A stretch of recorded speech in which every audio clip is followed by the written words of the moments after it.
Welcome to the Audience Converter Podcast, the podcast for converting your audience from strangers to loyal fans. We dive deep and discuss how entrepreneurs, consultants, and coaches can level up their business to help more people in the world.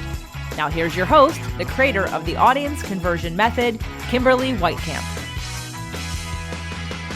Do you struggle with getting your message in front of the right people? I don't mean figuring out which of the many social media channels to be out there. But whenever you have a new offer or a new opportunity or even a new resource that you really want to share with your community, do you struggle with getting your community to actually open your emails? I have created a really awesome in-depth workshop where we'll go through exactly how you can use a welcome series.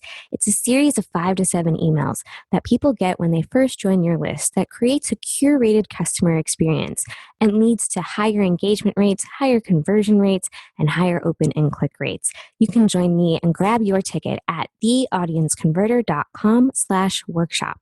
If you've ever wanted to create an engaged community that you know is going to be more eager to open your messages, learn about your offerings, and of course, expand the audience in which see your offer and have the opportunity to invest their time, energy, resources, and money with you, this is definitely an option for you to get those welcome series written. So this 3-hour workshop will be a get it done style, training, time to write, and time to get feedback.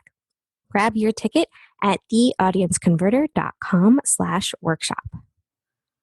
Welcome back to another wonderful episode of the Audience Converter Podcast for community leaders. I'm your host, Kimberly Weitkamp, a marketing strategist and copywriter and creator of the Audience Conversion Method, which is all about what does it really take to guide your new subscribers and prospects from strangers to loyal fans, all about converting your audience. And today we are continuing our series on the Strangers to Loyal Fans series. If you are wanting to catch up, we've talked about creating the right lead magnets, choosing and creating the right landing pages, and the importance of a nurture sequence. And now we are diving into welcome sequences today. So do be sure to check out those past episodes for the Strangers to Loyal Fans volumes. And today we're talking about welcome series. Now, before we dive too deep into a welcome series and what that is and what it does for people, I just want to remind everyone out there that your lead generation is more than just a bunch of numbers. Remember that every single person who signs up for your list is an individual. They have their own hopes, goals, dreams, and desires, and you can't just look at them as if they're a bunch of numbers. I know a lot of times people will say the phrase, marketing is a numbers game. It's all about how much traffic and how much people you have, and then your conversion numbers. But I also want to really make the distinction that marketing is simply you putting your message in front of the people who are already looking for your help. And yes, if you reach more of those people, obviously you have a huge potential and a much bigger opportunity for you to convert those people. But remember that these are individuals. While there might be people who join your list and stick around for 3.5 years before getting ready to work with you, there are tons of people who are in that position right now of, I'm looking for help, I want some help, and your help is potentially the help that I need.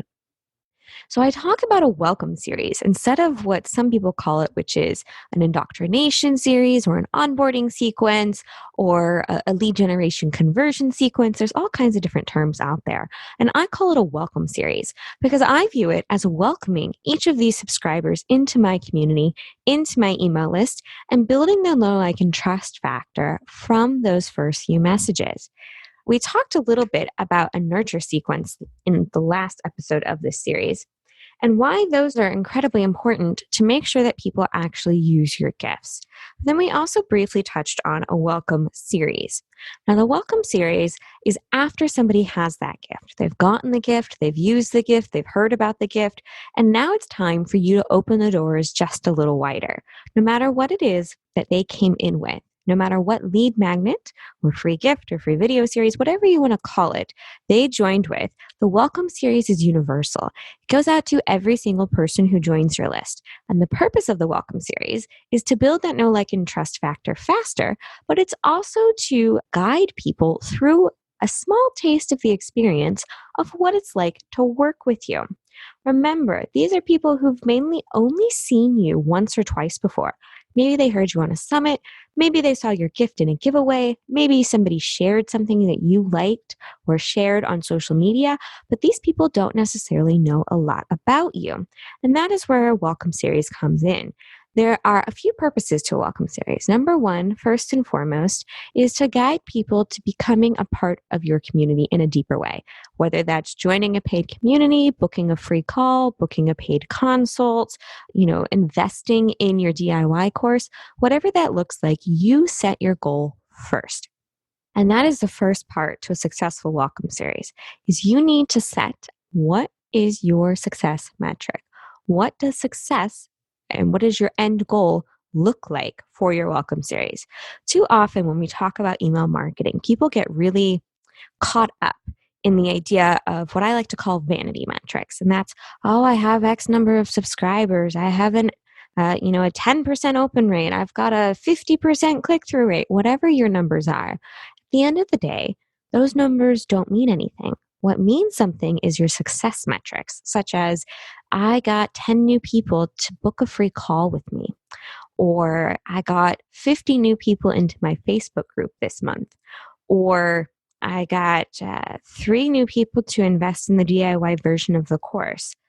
Those are what we call success metrics. That's what you're guiding people to once they join your list. So when you structure a welcome series, before you ever write a single email, you want to decide for yourself, what is my success metric? What will I be happy with? How will I know if this email series is working?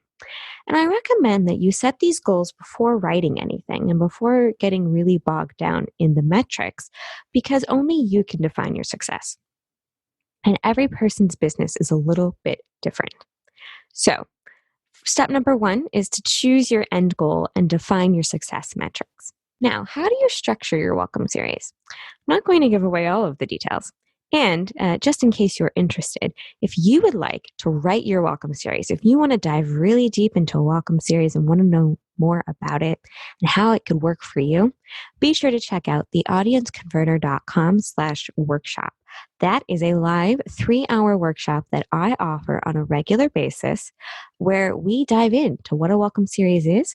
We take breaks to actually write our welcome series. You'll get templates and outlines for each email in your series.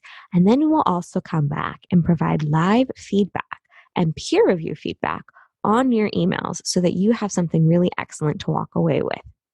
So do be sure to check out https:// or just start with theaudienceconverter.com/workshop, and you can sign up for the welcome series email workshop there.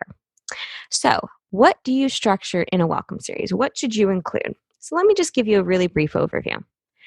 The idea is they have come into your email sequence for something, right? They had an idea as to what they really wanted. It was a checklist, it was a video, but at the end of the day, ultimately what they wanted was the benefit. They wanted the win. What was the win that you were going to give them? That's what your nurture series does. Now it's time for you to let them get to know you a little bit better. And it's also time for you to start really building your credibility. So some of the things that you would really like to include in your welcome series include your origin story, or your why I do what I do story is kind of what I like to call it. And basically that lets people peek behind the curtain. How did you get to be doing what you're doing? Oftentimes, one of the first questions I ask of my guests on this podcast is, tell me a little bit about your journey and why you do what you do.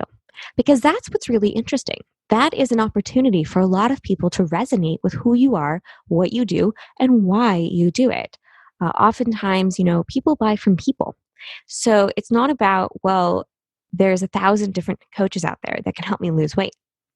What it's really about is, I have a friend who was told at a young age that she had a lifelong disease and was never going to walk or run or swim. And now she is a fitness coach and she runs a community for busy women for 20-minute workouts. And let me tell you, she runs, she walks, she does it all. She's incredibly into fitness. So that is an interesting story, or that's really resonant and relevant for somebody, for example, who maybe has a similar disease or has the same disease or has been told that they went through an injury and they're not necessarily going to be able to regain everything that they earned.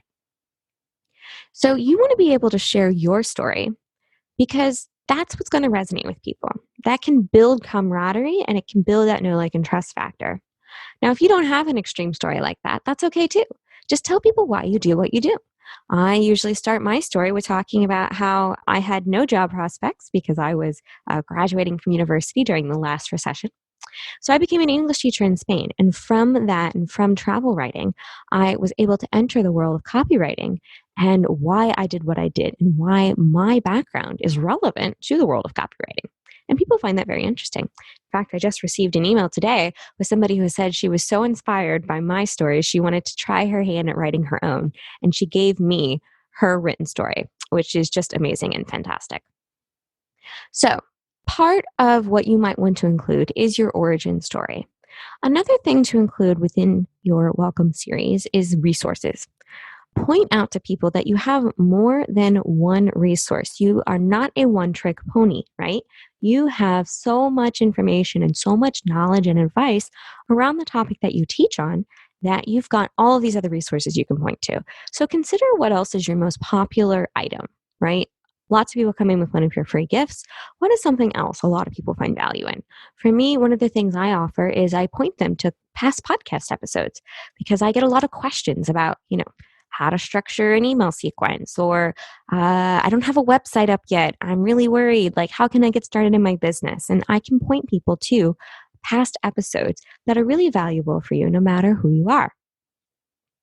And you also want to invite them to be more involved in your world, whether that's following a podcast, following you on social media, joining your group, whatever that looks like. You want to invite people to become a deeper part of your community, right? We're all about building our community, and email is only one touch point that we can have. So definitely take the time to invite them and let them know that, hey, there are other places you can hang out with me. Because at the end of the day, people can only know about what you tell them. So if you don't tell people that you offer workshops, they'll never know about it. If you don't tell people you have a Facebook community where you go live once a week with really valuable information, they won't know about it. If you never tell people that you offer consultation packages, so instead of buying an hour at a time, you can get a bulk discount for buying more than one, they won't know about it unless you tell them. So that same idea structure comes into play for your welcome series as well. Let people know where else they can interact with your community. Now, I get some people who say, I want people to join my list, and then I'm really ready for them to invest with me. And you know your audience best. One of the past attendees of my workshop said, after somebody hears me speak, they're ready to invest. They're ready to buy. They need like another email or two and they're done. I said, okay, great. So the way you structure that is to always lead them to what that best next step is. For her, it was to sign up for her program. There are so many advantages to using a welcome series. And we've only scratched the surface on this. Other reasons to use this is it's a small taste of what it's like to work with you. It lets people know, and trust you. It lets people get to know you a little bit better. It builds rapport and camaraderie with your readers. And most importantly, it starts building the expectation that people want to open your messages, people want to click on your messages, and people should look forward to the content that you include in your messages. Because I've always said it's not just about the subject line. It's actually about the from line. When you become a trusted source in someone's inbox, when you become that person that people search for after a long weekend, saying, I've been out of the office for 5 days. Let me quickly skim my inbox. And they skim down and they see your name and they stop to then check the headline. That's the experience you want people to have. And it all starts by giving them valuable information within your welcome series. So remember, if you would like to learn more about welcome series and how to structure them and get some templates and detailed outlines on what to include, how to include them, get some dedicated time to write them, and of course, get live feedback, check out theaudienceconverter.com/workshop. This is one of my very favorite topics. You can find me talking about welcome series and the importance of welcome series on podcasts, on summits, across so many different channels because I love them and they're so valuable and so important to people. Part of my past with copywriting clients was I used to work in the travel software space. And the normal buyer cycle used to be about 12 to 18 months, which meant as soon as somebody heard a company's name, it took them 12 to 18 months to be ready to buy from them. So that's a really long time to keep somebody engaged, and it's a really long time to keep somebody interested in hearing from you. So what I did was I helped some companies create welcome series for when they joined or when they met up with people at events or when they had a first onboarding call. And we were able to raise their open rates so much. In fact, sometimes my clients are able to get up to 80% open rates on their welcome series. If you get 80% of people who have already taken that first step to then continue reading your messages, just think about how many of those will still be around after those first few messages, right? The first hurdle for a lot of people is to get people to open your messages. And if they open 2 or 3, they're going to continue opening more into the future. So thank you so much for listening to this episode of the Audience Converter Podcast. Remember, keep calm and write some emails. Thanks for listening to the Audience Converter Podcast. For more information and important links about today's show or for access to our website, visit theaudienceconverter.com. Take a moment to rate and review on Apple Podcasts or wherever you get your podcasts.